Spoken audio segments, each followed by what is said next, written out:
Welcome back to Sangamithra TNPSC. Hello friends, இன்றைக்கி நம்ம என்ன டாபிக் பார்க்க போகிறோம்னு பார்த்தீங்கன்னா டிஎன்பிஎஸ்சி ப்ரீவியஸ் இயர் கொஸ்டின்ஸ் தான் பார்க்க போகிறோம். நியூ சிலபஸ் பேஸ் பண்ணி வாங்க இப்போ நம்ம வீடியோக்குள்ளே போகலாம். அதுக்கு முன்னாடி நம்ம சேனலை சப்ஸ்கிரைப் பண்ணாதவங்க சப்ஸ்கிரைப் பண்ணிக்கோங்க. முதல் கேள்வி, கொடு என்னும் வேர்ச்சொல்லின் வினையாளனையும் பெயர் அறிக. கொடு அப்படிங்கிற ஒரு வேர்ச்சொல் கொடுத்துருக்காங்க, அதோட வினையாளனையும் பெயர் என்ன அப்படின்னு கேட்டிருக்காங்க. இதற்கு சரியான விடை வந்து ஆப்ஷன் சி, கொடுத்தோர். கொடுத்தோர். கொடு அப்படிங்கிற வேர்ச்சொல்லோட வினையாளனையும் பெயர் கொடுத்தோர். இரண்டாவது கேள்வி, பேசு என்னும் வேர்ச்சொல்லின் வினைமுற்றை அறிக. பேசு அப்படிங்கிற வேர்ச்சொல் கொடுத்துருக்காங்க, அதோட வினைமுற்று என்னன்னு கேட்டிருக்காங்க. இதற்கான சரியான விடை பார்த்தீங்கன்னா ஆப்ஷன் பி, பேசினான். பேசினான் அப்படிங்கிறது வந்து வினை முற்று பெற்றிருக்கு. மூன்றாவது கேள்வி, ஒலி வேறுபாடு அறிந்து பொருள் தருக. விரை, வினை.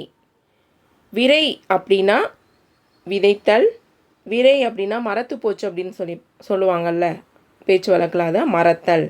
விரை அப்படின்னா விதை, விரை அப்படின்னா மறத்தல். நான்காவது கேள்வி, ஒலி வேறுபாடு அறிந்து பொருள் தருக. விலை, விலை. இந்த விலைனா விளைவிக்குதல், அதாவது விளைச்சல் பண்ணுவாங்களா அது. இந்த விலைனா விருப்பம். அப்போ இதற்கு சரியான விடை வந்து ஆப்ஷன் சி, விலை உண்டாக்குதல், விலை விருப்பம். இந்த விலை அப்படின்னா மணி, ப்ரைஸ் அப்படி சொல்லுவாங்கள்ல, பார்த்து வச்சுக்கோங்க. அடுத்த கேள்வி, கொல் என்னும் வேர்ச்சொல்லின் தொழிற்பெயர் அறிக. கொல் அப்படிங்கிற ஒரு வேர்ச்சொல் கொடுத்துருக்காங்க, அதோட தொழிற்பெயர் என்ன அப்படின்னு கேட்டிருக்காங்க. இதற்கு சரியான விடை ஆப்ஷன் சி, கோரல். கொல் என்னும் வேர்ச்சொல்லின் தொழிற்பெயர் கோரல். ஆறாவது கேள்வி, எதிர்கூட்டல் ஒலிக்க என்ற சொல்லை சேர்த்து எழுத கிடைக்கும் சொல் என்ன? எதிர்கூட்டல் ஒலிக்க என்ற சொல்லை சேர்த்து எழுத கிடைக்கும் சொல் என்ன? எதிர்கூட்டல் ஒலிக்க, எதிரொலிக்க. ஆப்ஷன் சி, எதிரொலிக்க அப்படிங்கிறது தான் கரெக்டான ஆன்சர். ஏழாவது கேள்வி, ரேஷனல் என்ற சொல்லுக்கு இணையான கலைச்சொல் என்ன? இப்போ உள்ள நியூ சிலபஸில் கலைச்சொல் கேட்போன்னு சொல்லியிருக்காங்க. ரேஷனல் என்ற சொல்லுக்கு இணையான கலைச்சொல் என்ன அப்படின்னு பார்த்தீங்கன்னா ஆப்ஷன் சி, பகுத்தறிவு. ஆப்ஷன் சி, பகுத்தறிவு. எட்டாவது கேள்வி, டிரான்ஸ்ஃபார்ம் என்ற சொல்லுக்கு இணையான தமிழ்ச்சொல் தருக. டிரான்ஸ்ஃபார்ம் என்ற சொல்லுக்கு இணையான தமிழ்ச்சொல். டிரான்ஸ்ஃபார்ம் அப்படின்னா உருமாற்றுதல். இதற்கு சரியான விடை வந்து ஆப்ஷன் ஏ, உருமாற்றுதல். அடுத்த கேள்வி, பாசிலை பிரித்து எழுதுக.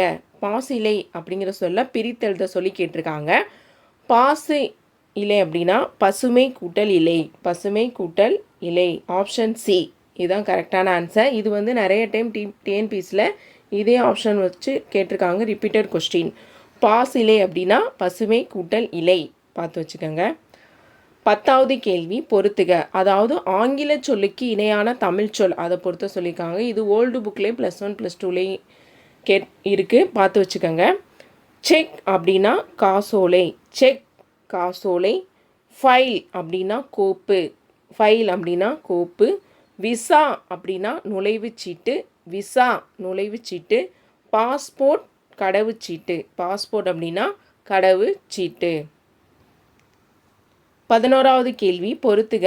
அதாவது பிறமொழி சொல்லுக்கு இணையான தமிழ் சொல்லை வந்து கண்டறியணும். பிறமொழி சொல்லுக்கு இணையான தமிழ் சொல், இதுவும் ஓல்டு புக் +1 +2 தமிழில் வந்து இருக்குது, பார்த்து வச்சுக்கோங்க. பாருங்கள், பொக்கிஷம் அப்படின்னா அதுக்கு தமிழ் சொல் வந்து செல்வம். பொக்கிஷம், செல்வம். சாஸ்தி அப்படின்னா மிகுதி. சாஸ்தி அப்படின்னா மிகுதி. விஸ்தாரம் அப்படின்னா பெரும் பரப்பு. விஸ்தாரம் அப்படின்னா பெரும் பரப்பு. சிங்காரம் அப்படின்னா அழகு. சிங்காரம், அழகு. பொக்கிஷம், செல்வம். சாஸ்தி, மிகுதி. விஸ்தாரம், பெரும்பரப்பு. சிங்காரம், அழகு. 12வது கேள்வி, நூலகம் பிரித்து எழுதுக. நூலகம் பிரித்து எழுதுக. இதற்கு சரியான விடை வந்து ஆப்ஷன் பி, நூல் கூட்டல் அகம். நூலகம், நூல் கூட்டல் அகம். 13வது கேள்வி, வானம் மலர்ந்தது பிரித்து எழுதுக. வானம் மலர்ந்தது அப்படிங்கிற சொல்ல பிரித்து எழுத சொல்லி கேட்டிருக்காங்க. இதற்கு சரியான விடை ஆப்ஷன் சி, வானம் கூட்டல் அளந்தது. வானம் கூட்டல் அளந்தது.